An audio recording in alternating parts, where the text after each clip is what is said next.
Hey guys, welcome back to the channel. Today I'm with my sister Catherine. Hey guys. And we will be reviewing season 19 of American Idol. So let's get on to the video.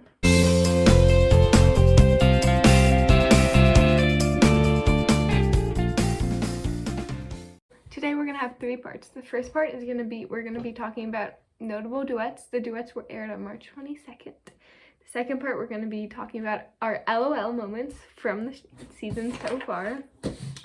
And the third part will be going through our top 5 contestants for each of us at this point right now. The first notable duet that we're going to be talking about is Willy Spencer and Caillou Mounet. I think that's how you say it, Mounet. I'm sorry if I pronounce your name wrong. If you watch this, I will be like, I'd be so honored. Yeah, leave us like comments. If YouTube lets my comments be on. Sometimes they don't let them be on. Okay. But if you watch this and you were on American Idol 2021, thank you so much. Anyway, so Willy Spencer and Caillou Mounet sang Stay by Rihanna. I want you to stay.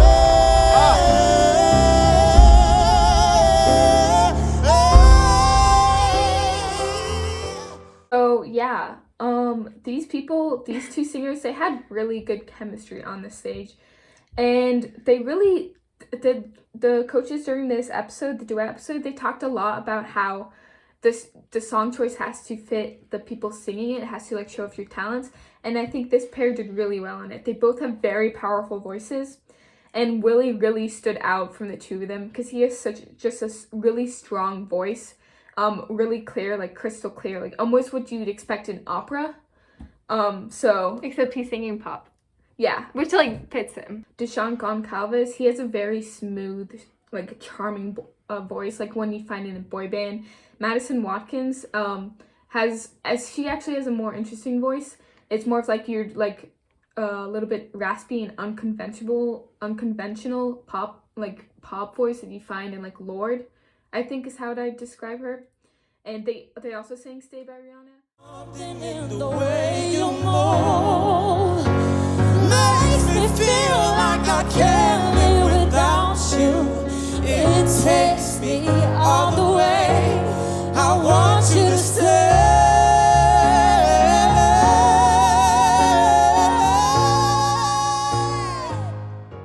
So it was interesting to see like their take on it was quite different from the way Willy Spencer and Caillou Mounet how they took it. Like they were very powerful. Theirs was also like powerful, but more in that they kind of played off of each other because they had more. Their voices were very different from each other. Yeah, and also shout out to my girl Madison because I love her style. I love her hair. It's so pretty, and she looks so much like Nancy from Stranger Things. She does. She really does. It's crazy, and it's awesome. So yeah, and they also have very good chemistry. They were like best friends. They were best friends. I don't know if that was just editing, but they literally seemed like best friends. They were like because Madison's a very outgoing person, at least from what I can tell from the way they edit it. But she was like, and when they were interviewing her, she was like, yeah, I even know his favorite tea, chamomile, right? And I just thought that was funny. Yeah. About each other. I know he only drinks tea, and I know exactly what tea you drink. Chamomile. You're right. She's right. Going on, we have Rhonda Felton and Funke LeGouche duetting Tell Him by Barbara Streisand and Celine Dion.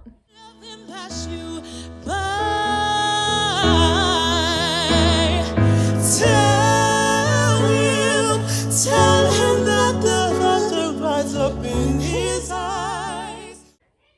So they went on stage and they sang, and the beginning was very strong, but unfortunately then the song broke down a bit.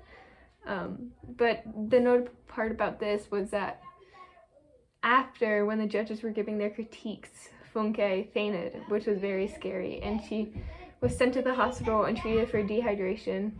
And thankfully she's okay, and thankfully both of them made it into the next round, so you'll see them in the showstopper round. Yeah, I think they both have a lot of potential. It was really interesting to see their dynamic on the screen, how how Funke was helping Rhonda with her self-esteem problems, and also like Rhonda was helping Funke with like after she fainted. You could see just visibly how stressed she was. Unfortunately, this wasn't their best performance. There was a lot of room for improvement is the other way to look at it. And I look forward to seeing what they put forward when they're both in a better mind state. Yeah, that was so scary. A better mindset, sorry. Mind state. Okay, so next on the list we have Ava August and Hunter Madison. Okay, let me just say, I love Ava August. She gives me like Grace Vanderwaal. She gives me Grace Vanderwaal vibes, sort of, not really, in that she's like really young but like pretty talented too. And they look similar with Hunter. They sounded really good. They sang Dancing on My Own, which is a very classic song, and I like that song. We keep dancing on our own. There's a lick above at the end that they didn't do. They played it pretty safe. Oh, I told him yesterday.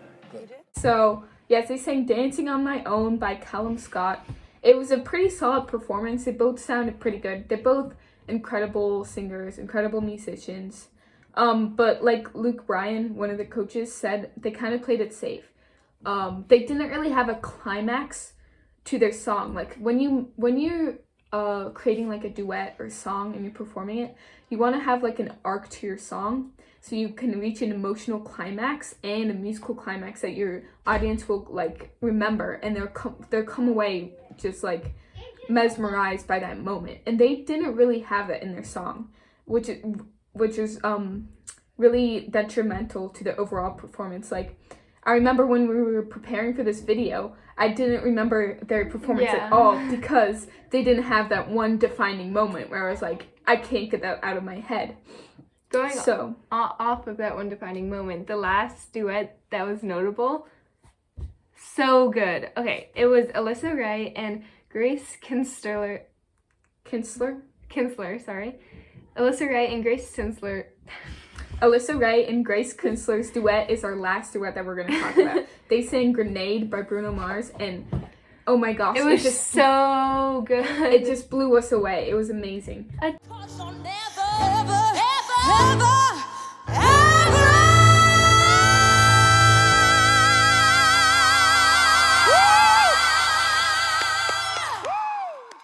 catch a grenade for ya. Okay, Morgan. Okay, it was so good. To touch on it, after they sang, Katie took her wig off. That's how good it was. It blew her wig off. You can talk about the singing. Yeah, I thought that they both have very, very powerful voices, and when you just hear two young musicians up there just belting it, giving it their all, it's really powerful emotionally and musically. To be honest, I didn't think that this was Alyssa Rae's best performance. I think she has a lot of potential. She has a really rich, soulful tone, which we'll talk about a little bit later. It kind of reminds me with Whitney Houston, and I think she could go really far. So I thought it was a very solid performance for her, but I think she still has a lot further she could take it. Grace Kinsler, I thought she did great. She matched with Alyssa Rae. Yeah. Even I think she had some better musical interpretations on certain phrases. So I'm interested to see how she continues to progress. And we have our LOL moments. These are the moments that we caught our eye in the show that made us laugh. Caught our eye?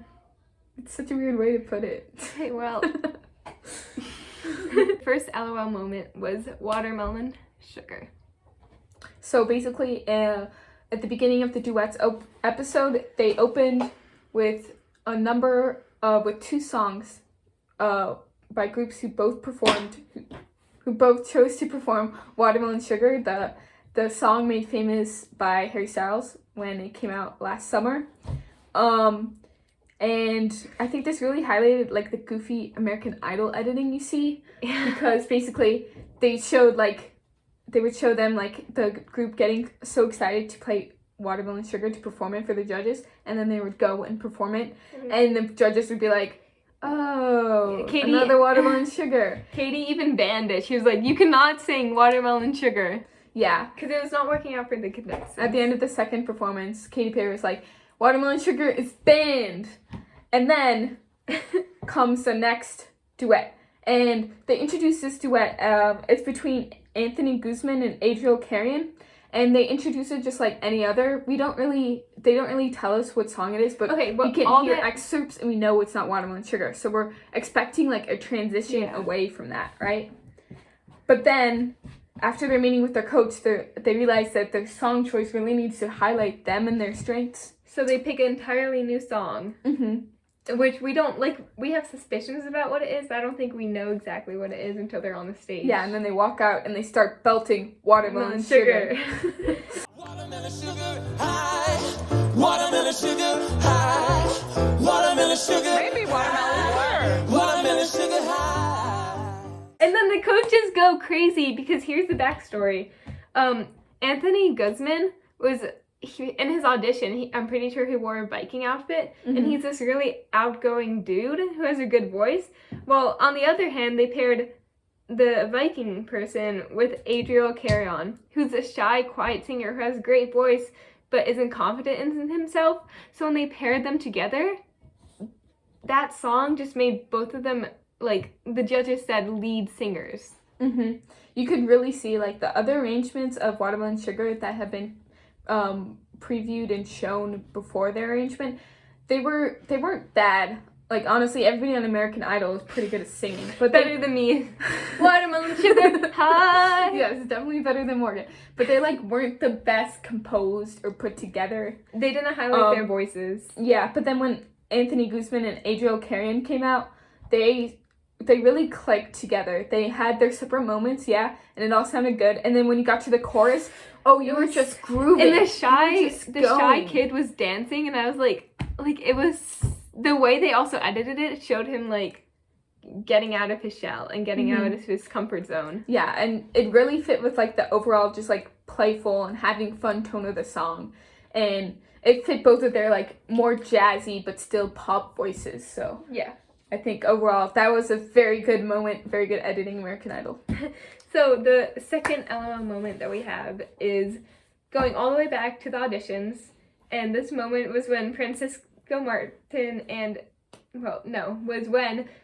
Martin's brother, Kiko Martin, auditioned. And this is an LOL moment because we were all like, what? Francisco's here? Can I call my guitarist? Yeah, that's fine. Yeah? Yeah. Wait. Can you help me sing another song or play for me, please? Thank you.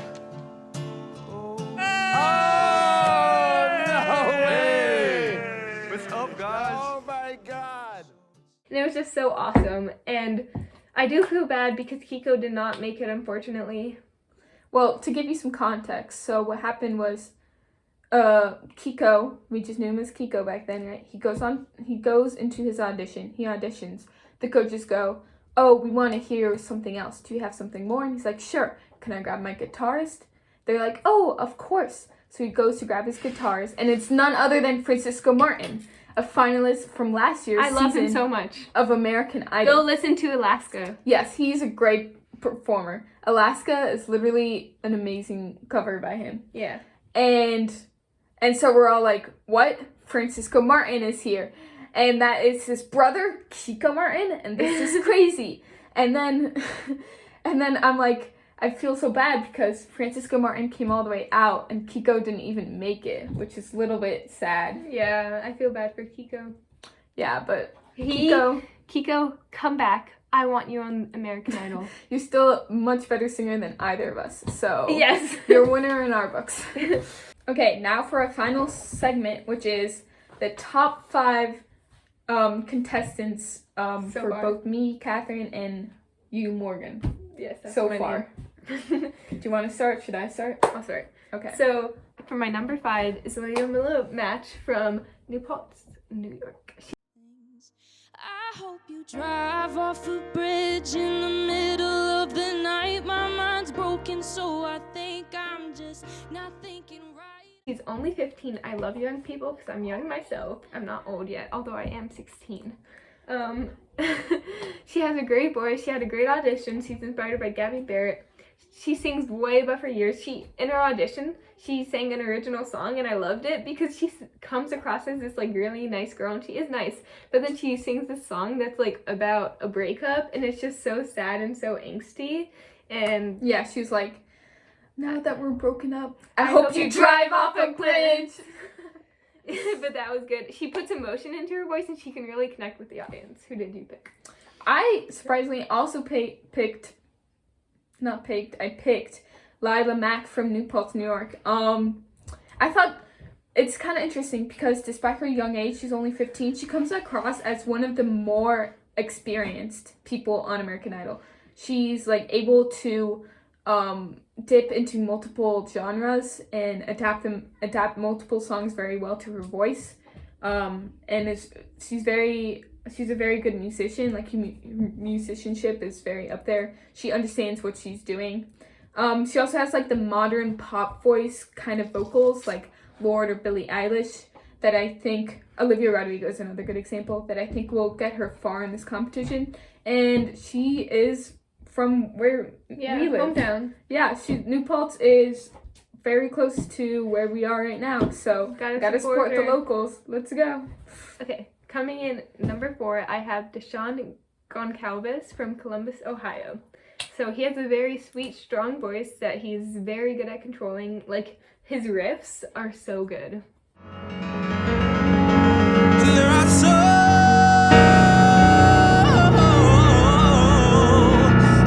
few things in life you can be sure of. He gives me John Lennon.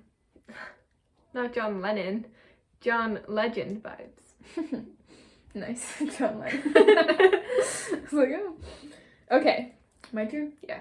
Okay, my number 4 is Casey Bishop from Estero, Florida. She's also very young, only 15, but she, again, has very powerful and mature voice. And I thought it was crazy because apparently she's never sung in public before she auditioned on American Idol. She apparently only sang like to herself in her bedroom. And I thought, like, she's so talented with never having really practiced before or really honed her talent. She's such raw skill at it that I think she has the potential to go very far. Because once she gets on American Idol, you know, the coaches and like her contestants will help her hone her skills more. So she'll be able to like channel her like talent more precisely. And I also really like her rock vibe. She's a rock artist, and I think we need more rock artists to stay. So, and Casey Bishop, I'm rooting for you. Okay.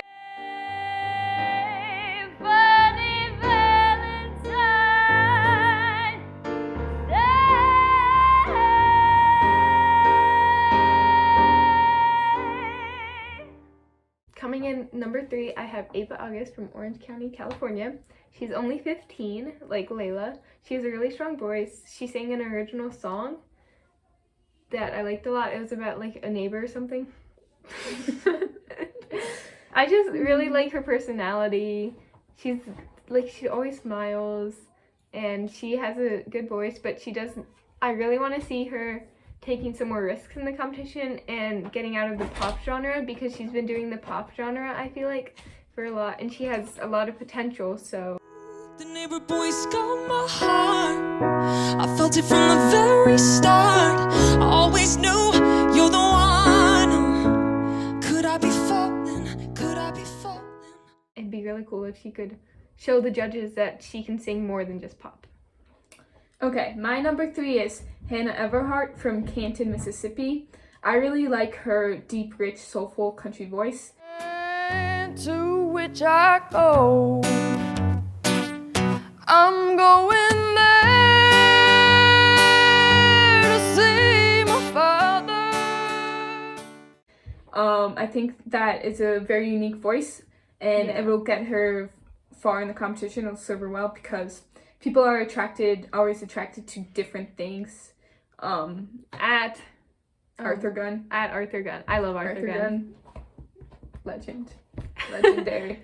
Okay, and also because I think she's a very appealing personality, because she's a bit eccentric, as you can see in this show. She even like describes herself as an old soul.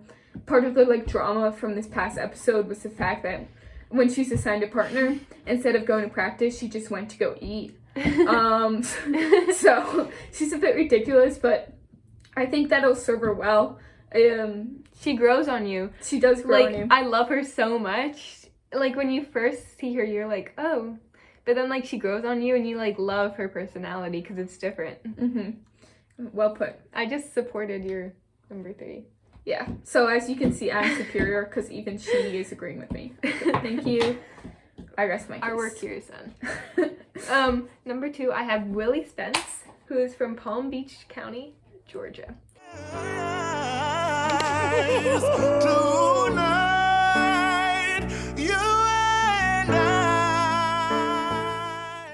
He has a really strong voice. He is sort of like Deshaun, but I feel like he doubts more, and it's not as smooth. Deshaun has like a really smooth voice, but Willy does not. But I love Willy because his personality is like fun-loving, and he just smiles a lot, and he's an optimistic person, and I just love that about him. And he just sounds really good when he sings. Okay. Okay, also, I'm not as good at making points as Catherine, so... No, Willy Spencer is good. Thank you. Good contestant. Okay. That was not awkward at all. Okay, moving on. We have, my number 2 is Desean Gonzales from Columbia, Ohio. You probably remember him. Columbia? Columbus, Ohio. Sorry. He was Morgan's number 4. I think I chose him because he's a very, very smooth voice and is like charming, like you would expect to see in a boy band, like I said before. It almost gives me Michael Bublé vibes, but not as jazzy because it's just so smooth. You don't even know who Michael Bublé is. Yeah, I do. You do? He sings a Christmas song. What? Okay. He does, doesn't he? Yeah. Okay. I I think he's also very experienced musically. He's even part of like his marching band at college. I think that comes across because he's able to adapt himself well to his partners and the songs that he's performing. But the only detriment right now to I think his presence on American Idol is his like he doesn't have as much of a personality as some of my other top contenders do. He's more of a blank slate right now. Like his partner in the last duet round was Madison. What was he? I have it right here. Madison Watkins. Madison who has Watkins. such a personality. I love her so much. She was very outgoing, so that kind of outshone him. So I think he has like the potential to be great. He has the voice for it, the musical background to do great. I think he just has to kind of decide his character, like how he wants to be edited on American Idol. Because keep in mind, it's not just a singing competition; it's also they have to make TV money show. off of this. Yes, and it's the public that determines the winner, which is like so you really need to like sell yourself as like a certain person. You know? But I'm very excited for him. This is more of one of my long shots, but I think he could make it if he commits himself. For my number 1, drum roll, please. Alyssa Rae from Kentucky, from Perryville, Kentucky, which is really funny because during the auditions, I just found it funny how Katy Perry was like, "Are there any Perrys in Perryville?" And she was like, "No." And then Luke was like, "You should live there, Katy Perry. You could say, 'Hi, I'm Katy Perry from Perryville.'" To understand, but I need you. I need you. Anyway, that was a really bad tangent, but I chose Alyssa Rae as my number 1 because she has amazing control of her voice. She has that winning personality that we were talking about that Deshaun could win with if he like sort of builds that character. I love her hair. Her hair is so pretty. And okay, you remember her face. Like you just remember her because she just clicks within you. As the judges said in the audition, she has a presence. My number 1 was also Alyssa Rae from Perryville, Kentucky. She's just simply amazing. She's a very powerful voice, rich and soulful, very versatile. She can hit high notes and low notes. She can make it smooth and a little bit raspy. It reminds me a lot of Whitney Houston. I'm really excited to see what music she puts out in this competition because she just has so much potential and such a grasp of so many different genres. And I just think her voice is the best on the show yet. The other reason why I put her at the top is, again, as Morgan said, because of her stage presence. She really sticks out. She's like pink puffy hair. I don't mean like puffy. Curly. Curly, yeah. Pink curly hair. And she's 6 foot tall. 6 feet. 6'2". She's 6'2". Always makes her stand out. Your eyes are always like drawn to her when she's on the stage. The way she sings, Mhm. her expressions and stuff. She has the air of like a celebrity, but not just like any celebrity, like almost like royalty. You know? It's like she knows she belongs up there. Like she knows, and she knows she belongs up there, and she knows what she's doing, and you just want to learn more about her every day. You want to be like Katy Perry said in the audition, like, oh, what fashion designer is she wearing? Who is she recording with? Who's her agent? Who's like, her manager? Yeah, I could see her being a celebrity, like, even right now. She's definitely an influencer. Yeah, so I think if she keeps up, she's been very successful the past episodes.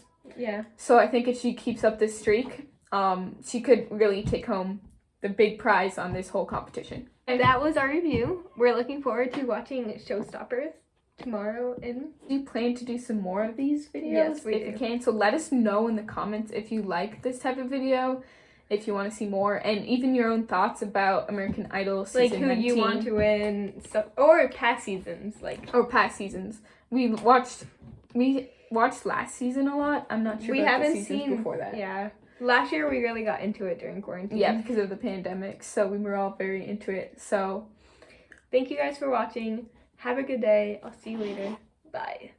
bye.